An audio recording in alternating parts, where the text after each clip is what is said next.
Morning all of you.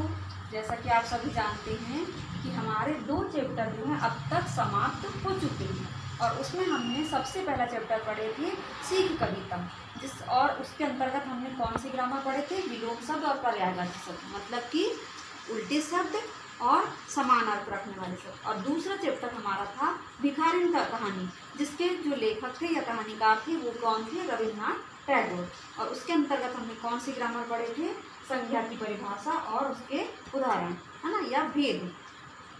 तो इन दोनों चैप्टरों को फिर से बताने का तात्पर्य ये है कि हम अब अपना एक नया चैप्टर शुरू करने जा रहे हैं, तो उसके पहले हम पुरानी जो चीज़ें हैं उसको आपको प्रश्न के रूप में या दोहराव के रूप में आपसे पुनः पूछ लें, ताकि आप वो चीज़ों को कभी भूलने ना पाए, है ना। और आप भी जब कभी भी कक्षा में या फिर अपने से जब अपनी तैयारी करते हैं घर में, तो आपको उन चीज़ों को, जो पुरानी चीज़ें, उनको रिवाइज एक बार कर लेना चाहिए, ताकि हम उसको कभी भी नहीं भूलने पाए। और एक हिंदी में कहावत भी है कि आगे पाठ पीछे सपाट, मतलब हम आगे की चीज़ों को तो याद करते जाते हैं, पढ़ते जाते हैं, लेकिन हम पीछे की चीज़ों को रिवाइज ना करने के कारण क्या करते हैं, भूल जाते हैं। तो हमारा पुनः मतलब एक बार आपसे निवेदन है कि आप कोई भी चीज़ों को, जब नया कोई भी चीज़ चालू करते हैं, तो उसको उसके पहले पुरानी चीज़ों को ज़रूर रिवाइज करें।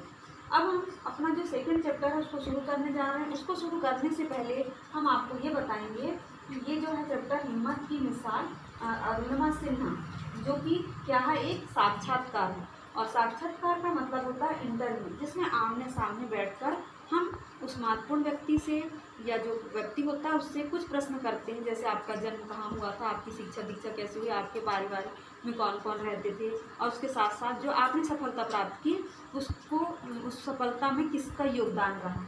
तो इसी प्रकार के प्रश्न जो है यहाँ पर अरुणिमा सिन्हा जो है उनसे पूछे गए हैं। तो उसको हम तो जब चैप्टर पढ़ेंगे तब पढ़ेंगे, लेकिन अब हम आपसे एक और प्रश्न कर रहे हैं कि विश्व की सबसे ऊंची चोटी कौन सी है ना। तो विश्व की सबसे ऊंची चोटी कौन सी है, माउंट एवरेस्ट। और दूसरा प्रश्न हमारा ये है कि माउंट एवरेस्ट जो है ऊंची चोटी पर चढ़ने वाली प्रथम भारतीय महिला कौन है, तो वो है बछेंद्री पाल। तो हम इस चैप्टर को पढ़ने से पहले आपको बछेंद्री पाल जी के बारे में जो है उनकी मुख्य जो बातें हैं उनको बताने जा रहे हैं। तो सबसे पहले देखिए, बछेंद्री पाल जी जो है वो विश्व की सबसे ऊंची चोटी माउंट एवरेस्ट पर चढ़ने वाली प्रथम भारतीय महिला है।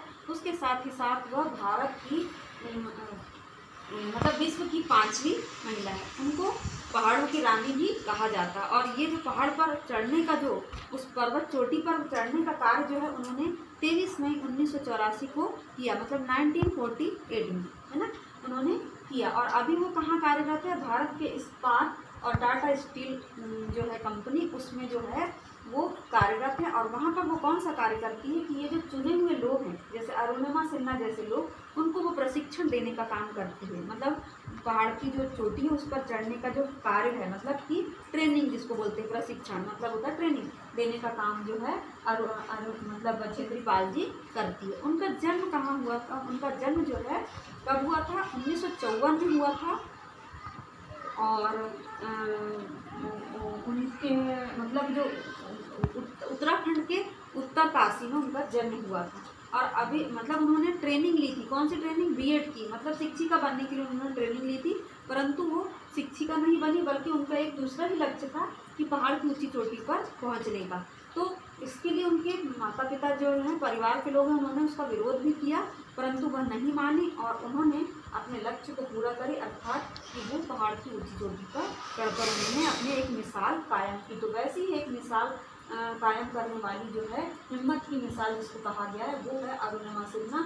और उनको आगे बढ़ाने में बछेंद्री पाल जी का जो बहुत बड़ा योगदान भी है, और उन्होंने उनको ट्रेनिंग भी दी। तो अब हम इस चैप्टर को कल की कक्षा में पढ़ेंगे। अब आज के लिए आपका एक होमवर्क के रूप में प्रश्न है कि आपको जो सबसे अच्छा पसंदीदा आपका जो व्यक्ति है, जो आपको पसंद आता हो और वो फेमस भी हो, मतलब चर्चित हो, है ना, तो उस व्यक्ति के बारे में आपको 5 जो वाक्य है आपको एक कॉपी में नोट करके और उसके बाद हमको सेंड करना है। तो आज की कक्षा यही समाप्त होती है। अब आगे का चैप्टर हम कल पढ़ने जाएंगे। धन्यवाद बच्चों।